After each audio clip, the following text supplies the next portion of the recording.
She held one of the 3 elven rings, survived every age of Middle-earth, and refused the One Ring when it was offered freely. Then, a television show decided she needed a romantic subplot. Spoilers ahead. There is a version of Galadriel that exists in literature and film as one of the most psychologically complete characters in all of fantasy. A being whose power is not demonstrated through combat, but through the terrifying restraint of someone who could reshape the world and chooses, deliberately, not to. The television adaptation took that character, erased her defining trait, and replaced it with something far less interesting. Anger without wisdom, action without patience, and a version of strength that mistakes movement for power. To understand why the adaptation fails, you first have to understand what the original character actually represents. Because Galadriel is not simply an elf queen sitting in a forest. She is one of the last living witnesses to the beginning of creation itself. Someone who saw the light of the 2 trees of Valinor before the sun and the moon existed. She left paradise during the rebellion of the Noldor, marched into exile with the rest of her kin, and then proceeded to survive every catastrophe the world could throw at her for the next 7,000 years. The fall of kingdoms, the death of friends, the slow decay of everything she once loved, all while maintaining the discipline to never let grief turn into destruction. Peter Jackson's adaptation captured this with extraordinary precision. Cate Blanchett's performance understood that Galadriel's power lives in stillness. The way she speaks as though she's already considered every possible response and chosen the one that reveals the least. The way her eyes carry the weight of ages without ever breaking into something as simple as sadness.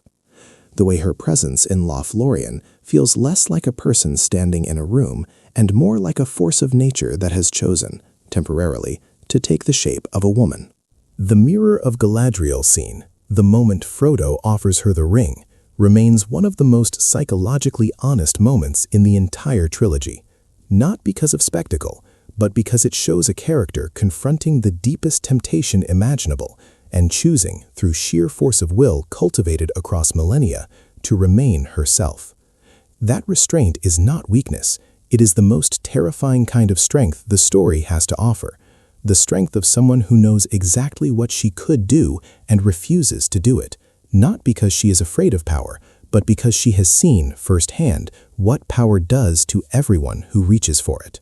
The Rings of Power takes this character, this ancient, grieving, preternaturally patient architect of civilization, and reimagines her as a vengeful warrior who swims across an ocean, picks fights with allies, ignores counsel, and charges headfirst into conflicts with the subtlety of someone who has never once considered the consequences of their actions. The show seems to believe that in order for a female character to be powerful, she must be physically aggressive, loud in her convictions, and constantly in motion. A fundamental misunderstanding of what made Galadriel compelling in the first place. Because her original power was never about dominance, it was about perception, about seeing what others could not, and choosing her response with surgical precision rather than emotional impulse. The psychology collapses almost immediately. A character who has endured the destruction of Beleriand, who watched entire civilizations drown beneath the sea, would not behave like a young captain on her first campaign.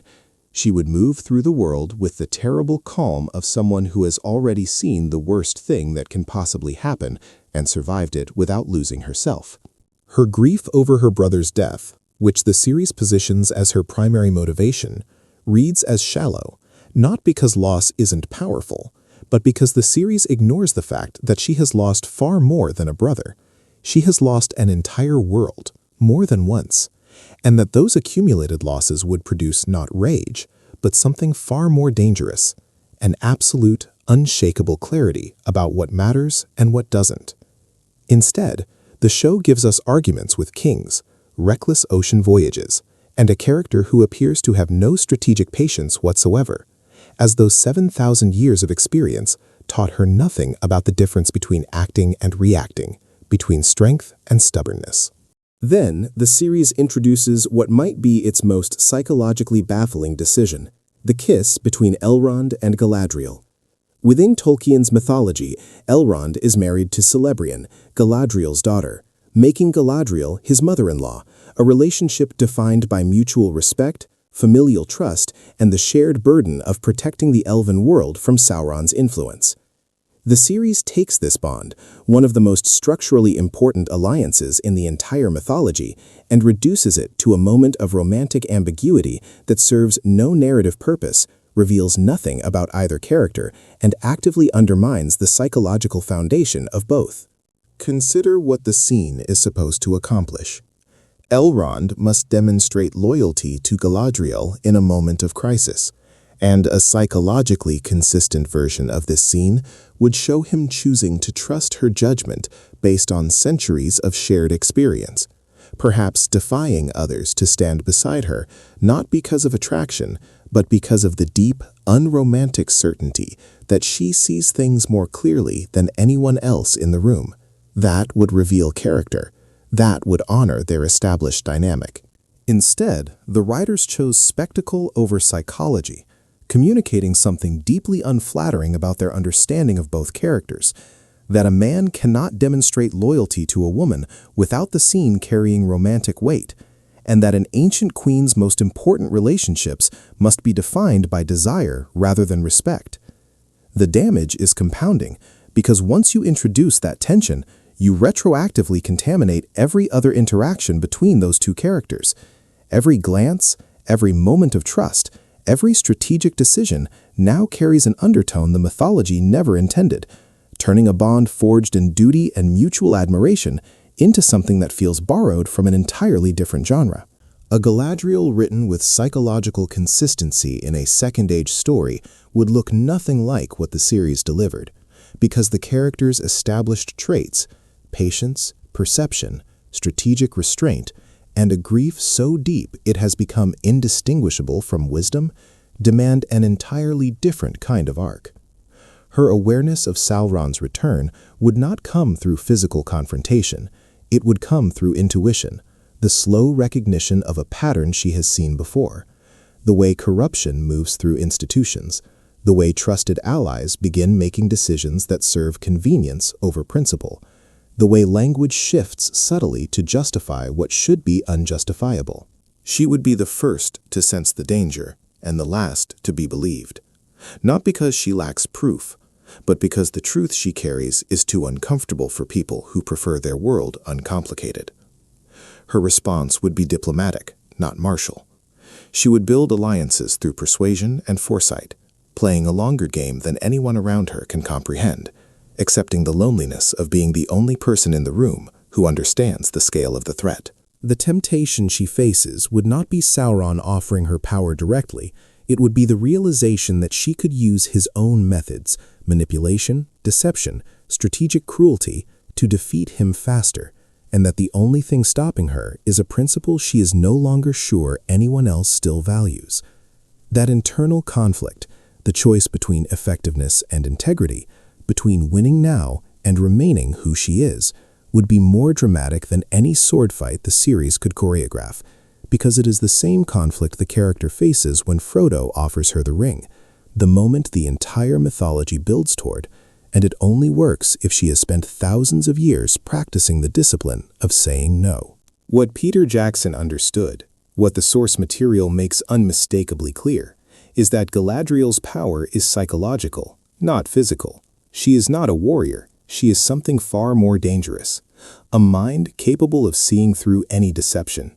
A will strong enough to hold an entire realm in place through centuries of siege. And a soul that has absorbed more grief than most civilizations produce in their entire existence, without ever once allowing that grief to become cruelty. When you reduce that to a character who solves problems with a sword, you are not modernizing the mythology. You are confessing that you did not understand it, because the original version was already the most powerful character in the story. She simply expressed that power in ways that required patience to appreciate, stillness to recognize, and the trust that your audience is intelligent enough to find restraint more compelling than spectacle. Peter Jackson made his own mistakes along the way. Small liberties, compressed timelines, moments where spectacle edged ahead of subtlety. But those were minimal deviations within a framework that fundamentally respected the character's psychology. The series, by contrast, didn't deviate from the character, it abandoned her entirely, building something new on top of her name while discarding everything that name once meant. The films gave us that trust. The series did not. And perhaps the greatest proof of this failure is that millions of Lord of the Rings fans watched the show, not because they believed in it, but because they couldn't look away from what was being done to a world they loved.